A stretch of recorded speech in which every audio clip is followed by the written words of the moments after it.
प्रारंभ में इस पर दृष्टि डालना आवश्यक है, और वो ये है कि मनु मानव जाति के आदि पुरुष, जिनके लिए कहा जाता है कि सारी सृष्टि का निर्माण जन्म जिनके द्वारा हुआ।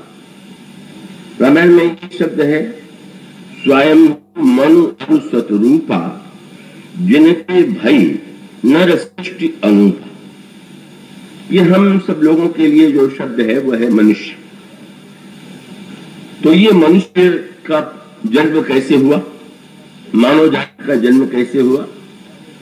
तो पुराण कहते हैं कि महाराज मनु ही वह आदि पुरुष है जिनसे ये इस महान मानव सृष्टि का निर्माण हुआ। लेकिन बड़े महत्व का सूत्र ये है कि संसार ने मनु की वंदना, मनु की पूजा मानव जाति के आदि पुरुष के रूप में की, उनके चरणों में नमन किया। किंतु मनु के अंतःकरण में जब इच्छा उत्पन्न हुई ईश्वर के दर्शन की, तो उसका तात्पर्य क्या है? और उसका तात्पर्य यह है कि यूं भी संसार में यदि देखें, प्रत्यक्ष तो ये दिखाई देता है कि प्रत्येक व्यक्ति का जन्म माता के गर्भ से होता है, माता और पिता के माध्यम से सृष्टि होती है। पर प्रश्न यह अवश्य है कि क्या माता और पिता ही वस्तुतः उस पुत्र की सृष्टि के कारण है? क्या ये दावा कर सकते हैं कि ये पुत्र जो है उनके माध्यम से ही इसका जन्म हुआ? और तब उसका दूसरा पक्ष ये है, और बड़े महत्व का पक्ष है, कि जो दिखाई देता है सृजन करने वाला, दूसरे भले ही उसे सर्जक माने, पर स्वयं क्या वो अपने को सर्जक मान करके क्या उसे अभिमान पालना चाहिए? कोई व्यक्ति दावा करे कि मैंने कितने योग्य पुत्र को उत्पन्न किया है, मान लीजिए पुत्र बड़ा योग्य हो, पुत्र में अनेक विशेषता दिखाई दे, और माता पिता ये कहे कि देखो तो मेरा इतना महानतम पुरुषार्थ है कि इतना योग्य पुत्र मैंने उत्पन्न कर दिया। तो वस्तुतः अगर कोई माता पिता सचमुच यह मान ले तो इससे बढ़कर के कोई अज्ञान नहीं होगा, क्योंकि योग के साथ साथ इतने अयोग्य भी पुत्र उत्पन्न हो जाते हैं। क्या तब भी कोई माता पिता कह सकता है कि मैंने ही इनको उत्पन्न किया है? योग्य पुत्र के उत्पत्ति के मूल में तो व्यक्ति अपना नाम ले सकता है, पर पुत्र अयोग्य हो जाए तो क्या करेगा? और इसका अर्थ ये है कि दूसरे क्या कहते हैं वो पहले दीजिए, व्यवहार में कहा भी जाना चाहिए।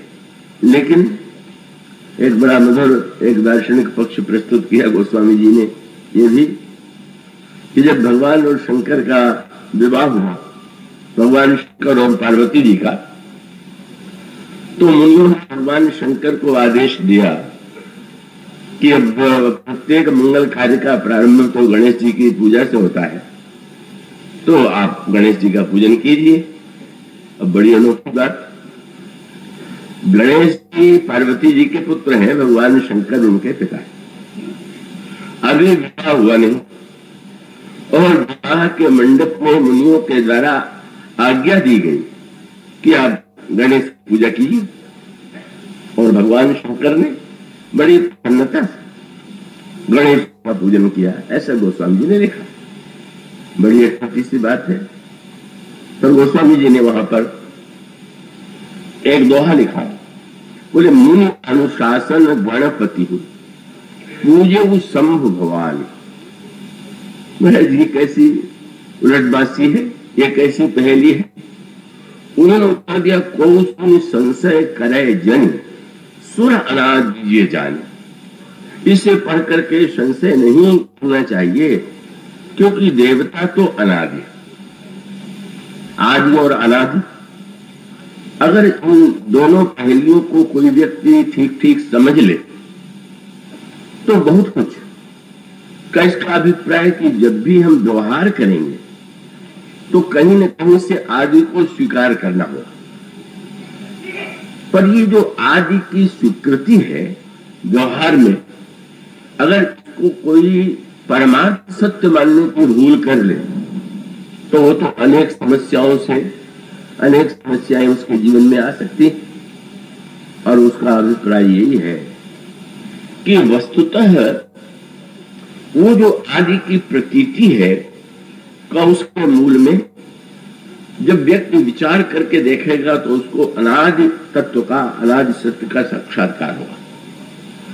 और उसका मूल तात्पर्य यह है कि गणेश और भगवान शंकर की प्रकृति का एक जो सांकेतिक भेद था वो बड़े महत्व का है। वो एक पृष्ठभूमि है और पुराणों कथा में उसमें जो नेत्र संकेत है वो बड़े महत्व के। कहा जाता है कि भगवान शंकर और पार्वती के विवाह के पश्चात गणेश का निर्माण पार्वती जी ने किया और वो अद्भुत रूप में इस तरह से आया कि पार्वती जी स्नान कर रही थी और स्नान करने से उपटन के रूप में एक दिव्य जो आकृति बनी वही गणेश। और गणेश जी से उन्होंने ये कहा, जब चैतन्य गणेश का वहां पर उन्होंने निर्माण कर दिया तो निर्माण करने के पश्चात उस दिव्य मूर्ति ने जो बड़ी तेजोमयी सौंदर्यमयी दिव्य मूर्ति थी का उन्होंने पार्वती जी को प्रणाम करके उनसे आज्ञा मांगी, मैं क्या करूं? उन्होंने कहा कि पुत्र तुम द्वार पर खड़े रहो और मैं यहां पर हूं, कोई भीतर न आने पावे। गणेश द्वार पर खड़े हो गए और कुछ अद्भुत संयोग में भगवान शंकर बाहर से भीतर प्रविष्ट होने लगे। गणेश ने नहीं पहचानते, उन्होंने, शंकर जी तो स्वभावतः वो तो पूछ करके भीतर जाना चाहिए, इसकी कोई समस्या तो शंकर जी के सामने कभी नहीं थी। जब वे भीतर प्रविष्ट होने लगे तो अचानक इस तेजोमय पुरुष ने, ये जो दिव्य तेजोमय सौंदर्य में बालक था, उसने कहा कि आप भीतर नहीं जा सकते। क्यों? कहा मां की यही आज्ञा है। और तब भगवान शंकर ने प्रश्न किया, तुम मुझे जानते हो कि मैं कौन? कि नहीं, जानने की कोई आवश्यकता नहीं है, मैं मां के आदेश का पालन करूंगा और आपको भीतर नहीं जाने दूंगा। और तब कथा आती है कि युद्ध होने लगा और अंत में भगवान शंकर ने अपने त्रिशूल से उसका सिर काट दिया और कटने के पश्चात जब ये स्वर सुनाई पड़ा, पार्वती जी भीतर से निकल करके आई और का वो रेखा कटा हुआ उस तेजो में बालक का, तो असहाय बड़ी व्याकुल हो गई। और तब भगवान शंकर ने कहा, नहीं आप चिंता न कीजिए, मैं आपके पुत्र को पुनः जीवित करूंगा। समस्या ये है कि आपने जो पुत्र का निर्माण कर दिया, अकेले कर दिया, अब ये जो नया पुत्र होगा उसका सारा शरीर आपका दिया हुआ होगा पर सिर मेरा दिया हुआ होगा। ने भेजा गांव को और एक हाथी का सिर लाया गया। कहो गणेश का जो पहला रूप था वो तो मानव आकृति, देव आकृति थी और वो हाथी का सिर जोड़ दिया गया। और इस तरह से गणेश जी के प्रादुर्भाव की कथा पुराणों में आती है। तो आज हम जिन गणेश जी की पूजा करते हैं वो गणेश नहीं है जिनका पार्वती जी ने निर्माण किया था। हम तो उन्हीं गणेश की पूजा करते हैं कि जिनका शिव और पार्वती दोनों के द्वारा निर्माण हुआ, दोनों के द्वारा जिनका सृजन हुआ। जिनका सिर जो है वो शंकर जी का दिया हुआ है और जिनका शरीर जो है वो पार्वती जी का दिया हुआ है। और वो गणेश जो है वो प्रत्येक कार्य में उनकी पूजा करनी चाहिए। कहा जाता है विघ्नेश्वर है, अगर उनकी पूजा के बिना कोई कार्य किया जाए तो विघ्न आता है। तो गणेश जी की पूजा तो बड़ी व्यापक है, बड़ी अद्भुत उनकी मूर्तियां हैं। पर एक लक्षण सत्य की ओर आपने ध्यान दिया, शंकर जी और गणेश पिता पुत्र हैं, किंतु पुत्र के रूप में गणेश जी प्रारंभ में लड़ ही पड़े, उन्होंने युद्ध नहीं किया। और दूसरी ओर शंकर जी हैं, जब उन्होंने ये कहा कि आप गणेश जी का पूजन कीजिए तो शंकर जी कह सकते थे कि क्या पिता भी पुत्र का पूजन करता है क्या? पुत्र हुआ कि नहीं हुआ है तो नहीं, पर पुत्र का पूजन पिता के माध्यम से। पर शंकर जी को इसमें आपत्ति नहीं है, बड़े प्रसन्न भाव से उन्होंने गणेश का पूजन किया।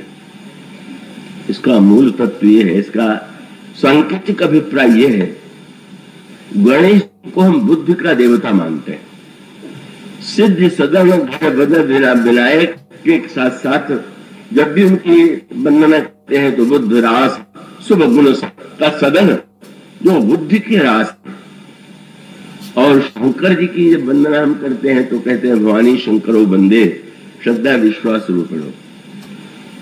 एक विश्वास का देवता है तो दूसरा बुद्धि का देवता है।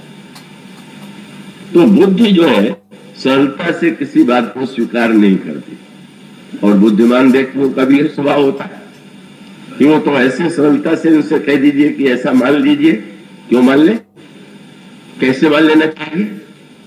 तो इसका अभिप्राय कि ये तो बुद्धि का स्वाभाविक स्वभाव है कि वो सरलता से किसी वस्तु को, किसी बात को कहा जाए तो स्वीकार करने के लिए प्रस्तुत नहीं।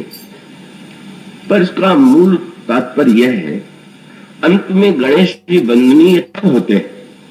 भगवान शंकर जिस सरलता से गणेश जी का पूजन कर लेते हैं, पिता ने पुत्र का पूजन करने में संकोच नहीं किया, और पुत्र ने पिता को पिता मानने में संकोच का अनुभव किया प्रारंभ में।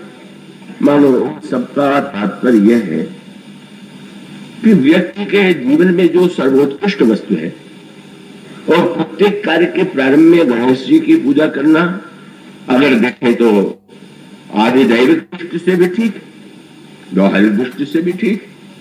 जब भी कोई कार्य करेंगे तो विवेक पूर्वक ही कोई कार्य किया जाना चाहिए।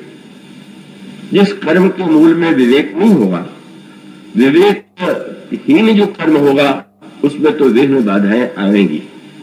इसलिए अगर वे विवेक के देवता हैं तो भी वंद्य है, पूज्य है। भगवान शंकर के पार्वती के रूप में भी वंदनीय है, किंतु उसके साथ साथ विवेक चरम फल क्या है? भगवान शंकर ने जब गणेश का सिर काट करके नया गणेश बनाया तो उसका अभिप्राय यह है कि बुद्धि के साथ एक समस्या है। श्री सीता जी के संदर्भ में भी जो वंदना की गई उसमें भी एक ऐसा सूत्र दिया गया, और वो सूत्र यही है कि मैं जननी सीता जी के चरण कमलों की वंदना करता हूं, और वे जब प्रसन्न होती हैं श्री सीता जी को क्या देती है? तो उन्होंने कहा जासु कृपा निर्मल मति पामो। जब श्री सीता जी प्रसन्न होती हैं तो प्रसन्न होकर के व्यक्ति को निर्मल मति देती, मत नहीं बुद्धि प्राप्त होना का व्यवहार जीवन में का बुद्धि सर्वोत्कृष्ट वस्तु है। उसमें कहा गया कि नहीं, बुद्धि में जितनी विशेषता है बुद्धि के साथ समस्याएं भी कम नहीं। और सबसे बड़ी समस्या यही है कि वो भी आप देखेंगे कि जो शरीर की रचना है उसमें अन्य अंग प्रत्यंग जो है नीचे है, और सिर ही सबसे ऊपर है जो बुद्धि का केंद्र है। तो बुद्धि के साथ सबसे बड़ी समस्या है अभिमान। मैं सबसे ऊपर हूं, मुझसे अधिक कोई नहीं। इसीलिए आप बड़ा विचित्र एक मानव स्वभाव देखेंगे। किसी को कह दीजिए किसी से कि वो आपसे अधिक धनवान है तो मान लेंगे, कह दीजिए कि वो आपसे अधिक बलवान है तो मान लेंगे, पर कह दीजिए कि वो आपसे अधिक बुद्धिमान है बिल्कुल नहीं मानेगा। और इसका अभिप्राय कि अन्य वस्तुओं में व्यक्ति को छोटा बनना स्वीकार है, तो बुद्धि के विषय में तो प्रत्येक व्यक्ति को यही लगता है कि बुद्धि तो जब कुछ है वो सब नहीं। और उसका अभिप्राय है कि बुद्धि के साथ अभिमान की समस्या है।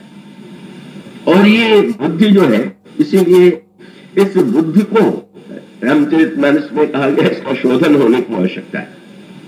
और शोधन माने बोले केवल मत ही नहीं चाहिए, उस मत के साथ एक शब्द और एक अक्षर और जोड़ना चाहिए। और वो कौन सा? वो शब्द है, वो स्वामी जी ने जब रामचरितमानस की रचना किया तो रचना करते ही उन्होंने कहा कि मैं तो बुद्धि रहित हूं, कविता भी नहीं जानता, काव्य के गुणों को भी नहीं जानता, तो फिर किसी ने कहा कि फिर अब आज तो आप इतनी बड़ी रचना कर रहे हैं, ये कैसे कर रहे हैं? तो उन्होंने शब्द लिखा, वाक्य लिखा, शंभु प्रसाद सुमत हुलसी और राम मानस कवि तुमसे। पहले उन्होंने कवि न हो नहीं थी, तो कहा हो मैं कवि नहीं हूं, पर अब कहते हैं ये कवि है। कैसे? बोले आज मति मति में ही रह गई, सुमति हो गई। तो मत के लिए ये आवश्यक है कि मति मति ही न रहे, सुमति बन जाए। इसलिए बहुत सुंदर आपने ध्यान दिया, एक शब्द कहा गया कुमति और सुमति। मत शब्द तो है, पर उसके साथ साथ सु और जुड़ा हुआ, और आपने ध्यान दिया ये मत के साथ जो सु अक्षर जुड़ा और मत के साथ जो कु अक्षर जुड़ा, सु और कहां से आ गया? बोले रामचरितमानस में एक शब्द कहा गया, कौन संग बड़प्पन पावा। सुसंग जो है, जब हम संतों का संग करते हैं तो सुसंग का परिणाम होता है कि वो जो सु पहला अक्षर है, जब हमारी बुद्धि के पहले जुड़ जाता है तो मति मति न रह के सुमति हो जाती, और ये कब हो जाती? बोले बस कौन संगति पाई न साई। अगर कुसंग का कु जुड़ गया तो कुमति हो गई, और सुसंग का सु जुड़ गया तो सुमति हो गई। इसलिए रामचरितमानस में कहा गया कि मत के लिए परमावश्यक है कि हम सत्संग में जाकर के मत को सुमति बनावे, और सुमति के बाद भी एक स्तर और अधिक आगे। पहले मत जो है का वो स्वामी जी के शब्दों में सुमति बनी। भगवान शिव जो है वो ईश्वर भी है और महानतम संतों में भी अग्रगण्य है, उनकी कृपा से मत सुमति हो जाती है। और सुमति के पश्चात भी जो और भी अंतरंग बुद्धि के परिशोधन की अपेक्षा है, उसकी भूमिका में गोस्वामी जी कहते हैं, जनक सुता जग जननी जानकी अतिशय करुणा की, ताके जुग पद कमल मनाओ जास कृपा निर्मल मति पाओ।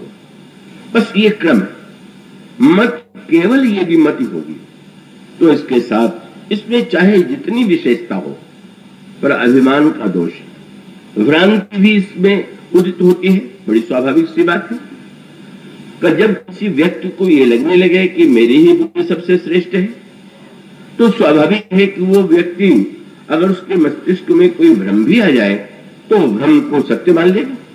जगत मिथ्या काल सो भ्रमण को उतारे। ऐसी स्थिति में जब हम भगवान शंकर की कृपा प्राप्त करते हैं तो हमारी मति जो है वो सुमति हो जाती है। और इसका सीधा सा तात्पर्य है, मैं आशा करता हूं कि 35 वर्ष से जो सत्संग कर रहे हैं वो गंभीरता से अधिक घबराएंगे नहीं, लेकिन थोड़ा जटिल होता है ये समझने योग्य है।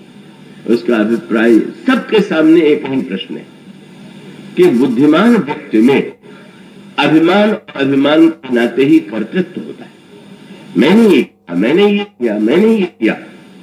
जहां बुद्धिमान व्यक्ति के जीवन में कृति है, निर्माण तो बुद्धिमान व्यक्ति के द्वारा ही हो, और बुद्धिमान व्यक्ति के द्वारा निर्माण होगा तो मैं इसका निर्माता हूं, ये बात मस्तिष्क में भी मान बैठता है और दूसरों के सामने भी बड़े गर्व से कहता है मैंने इसका निर्माण किया है।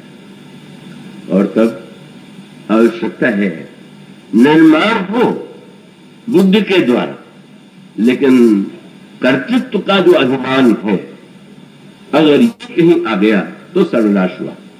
और इसलिए बुद्धिमान व्यक्ति को ये चाहिए कि वो दूसरों के द्वारा भले ही लोग ये कह करके वंदना करें। हम कहते हैं, आप कहते हैं कि तुलसीदास जी रामचरितमानस के रचयिता और इतना महानतम ग्रंथ उन्होंने उनकी रचना किया, लेकिन भगवान अगर तुलसीदास जी ये मान बैठे कि ये रचना मैंने की तो अनर्थ ही हो जाएगा। इसलिए वो कहते हैं कि जो रचयिता दिखाई दे रहा है वह रचयिता नहीं है।